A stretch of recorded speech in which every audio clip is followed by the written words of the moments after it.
العربيه دي للبيع وممكن انزلها لك مصر لو معاك بس موافقه استيراديه. فولكس فاجن اي دي 6 موديل 2024 الكهربائيه بالكامل. قدره البطاريه بتاعتها 150 كيلو واط، وبتقدر تمشيك في الشحنه الواحده لغايه 600 كيلو متر. تعال بقى نشوف الاوبشن الجميل بتاع العربيه دي. مبدئيا عندك الكاميرات ال 360، عندك الحساسات الاماميه، عندك الاضاءه فول ال اي دي، عندك الجنوط السبور التو تون مقاس 20، عندك الكاميرا بتاعه اللان اسيست كروس برو كاميرات 360، عندك نظام الكيلس انتري.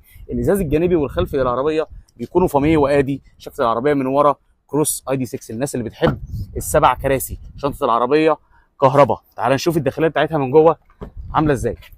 ادي شكل البيبان. البيبان كبيره. عندك هنا ده فرش الكراسي، عندك التحكم الخاص المنفصل بتاع المنطقه الخلفيه، وعندك كمان سخانات للكراسي اللي ورا او الكنبه الخلفيه. عندك فتحه سقف البانوراما. نيجي بقى للمنطقه الاماميه.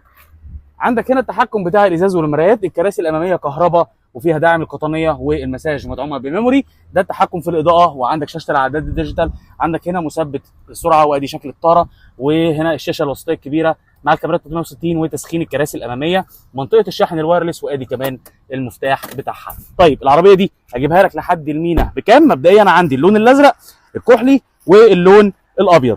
العربيه دي اجيبها لك لحد المينا لو انت معاك موافقه استيراديه ب 112,000 درهم اماراتي بس. لو مهتم بالعربيه دي اتصل بيا على الرقم اللي موجود على الفيديو او ابعت لي واتساب وانا اجيبها لك لحد المينا في مصر.